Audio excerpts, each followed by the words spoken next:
Okay, then we move to Varadan Chandar. He is from India, and his organization is a member organization of the International Peace Bureau.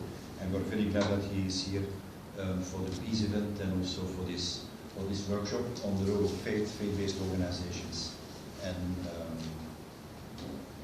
disarmament for the world. Thank you. We are thankful for the opportunity given for expressing our views on this very important subject. Shimde Ramanujaya. Now, some of the fundamental root causes of militarism, I would like to identify and see how this can be addressed. As we know, fear of consequences, fear of one's own safety, insecurity, and then a narrow-minded outlook of national interests, my nation, what serves my nation. This type of a narrow-minded approach, like a frog in a well. Countries and leaders look upon their national self-interest as the priority. What serves their interests alone, they take decisions and pursue them aggressively, hardly remembering or noting what consequences these decisions will have on the rest of humanity.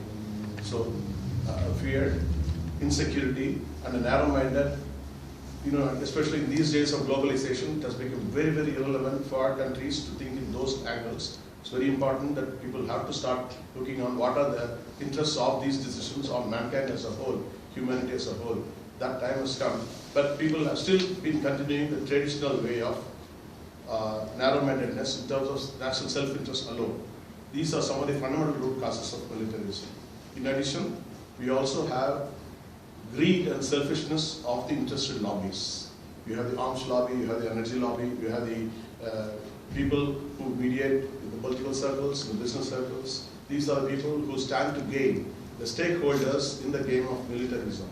The people who stand to gain, the greed and the selfishness of such people. These are some of the important factors which have been causing the severe problem of militarism.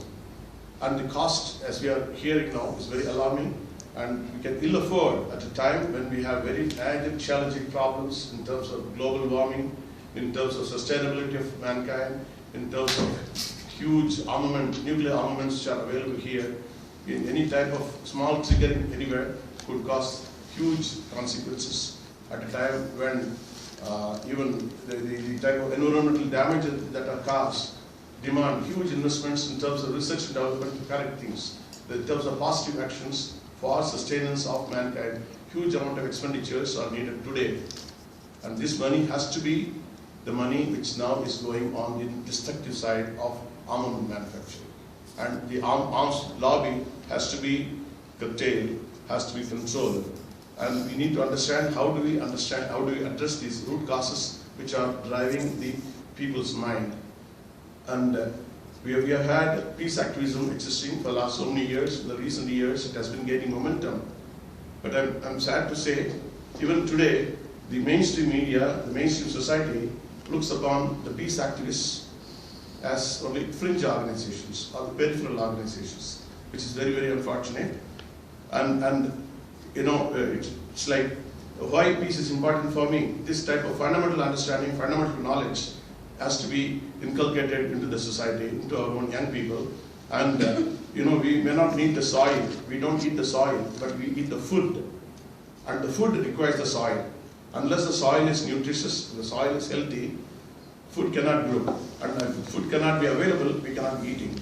So, if we have a peaceful and an amity environment existing in our society, then we can have growth of economy, growth of politics, stability, harmony, all these positive qualities flourishing in a peaceful substratum, peaceful foundation. Where peace alone is established, these things can grow. If we don't have the foundation itself which is strong, foundation is so weak, foundation is so fouled, the consequences in terms of growth in economics or politics or science and technology is likely to be very skewed and likely to be harmful also.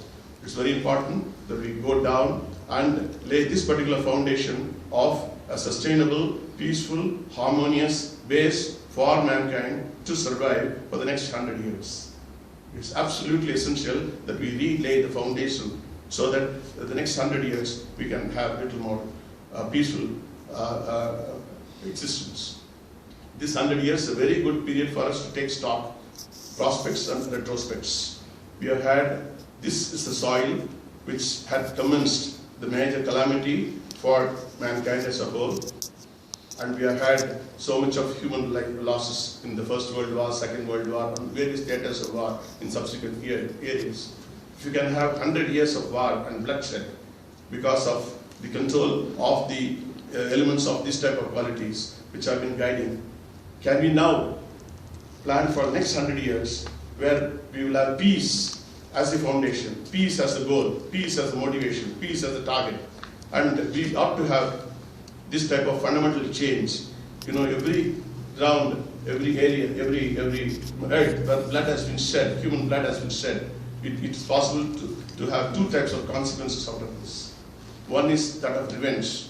One is that of vengeance. What happened to me? Okay, I will see that if one person is dead, I will see 100 others are killed like this. That is a quality which can emanate out of that soil and spread across and lead to consequences. This is the lower and brutal form of consequence for the mankind. It's also a divine aspect. What happened to me should never happen to another person. What happened to me, I'll do everything possible to see that doesn't happen to another person. Let this be the last instance. We have come to Sarajevo today, all of us who are committed for peace, with this type of arousing, invoking the divine quality within man, within mankind, to see that what happened in the last 100 years should never happen for the next 100 years. Let peace be the foundation. And for achieving this, certain specific actions, strategies are being proposed. I want to have this forum, this concerned forum, to react and respond to some of the proposals which I would like to share. One is, there's a thing called Pareto principle, you may be aware, 80-20. It is the 20% of mankind, or less than 20%, hardly 2% of mankind, who are the really peace-disturbing forces of humanity. We have 98% of humanity who are fundamentally innate, fundamentally warm, fundamentally peace-loving, fundamentally harmony-loving. It's only the 2% of the constitution of the people who are behind these particular decisions and actions which disturb peace. If suppose we are able to identify, isolate, and then confront this type of sections, that the peace-disturbing elements, they can be the political sections, they can be the business sections, they can be the lobbies, or they can be certain other peripheral associated people who stand to gain, the stakeholders in militarism. We need to identify, all of us need to have certain amount of data collected and identify. If these people are identified, isolated, and confronted, it is possible that we can have better peace for the next period. And if we are able to do this, the opposite side, if we are having a tug of war, this side is very strong, we are now being looked upon as fringe elements.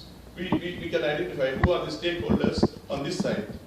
Stakeholders on peace establishment. Naturally, the youth section of society is a very strong and powerful section of society which has a big stake in the establishment of peace because their future is at stake. All the distorted policies and principles are taking place today are likely to lead them to doomsday. So they will be the people, they ought to be the people who will be one of the stakeholders.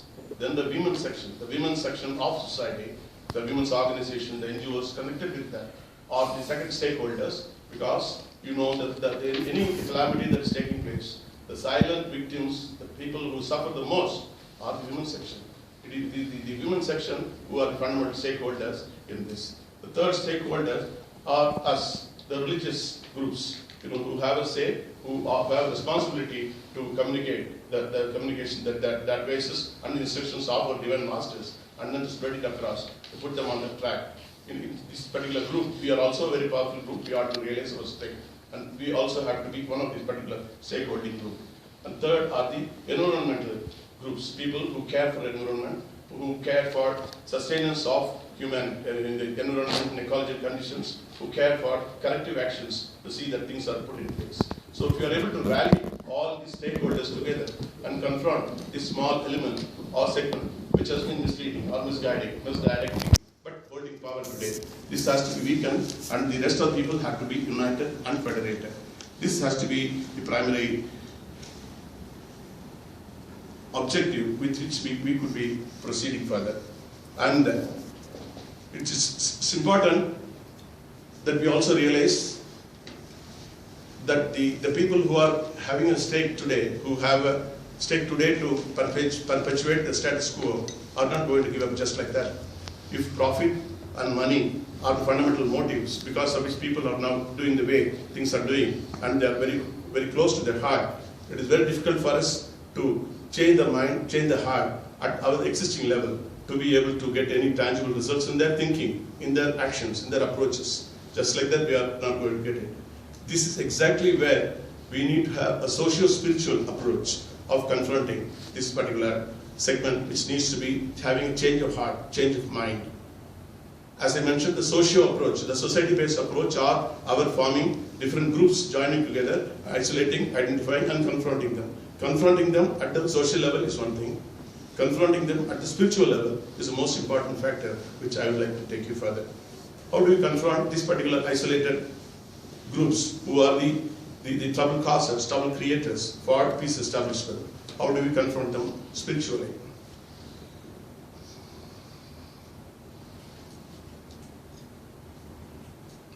The fundamental premise on which this can be taken is the innate faith that we have. Calling us our divine masters by any name, the innate faith that we have, that they are our real caretakers, they are our real masters, and they are really extremely concerned and worried that we have been going in the wrong direction. And perhaps we ought to have a method where we are able to invoke these divine energies in a comprehensive manner.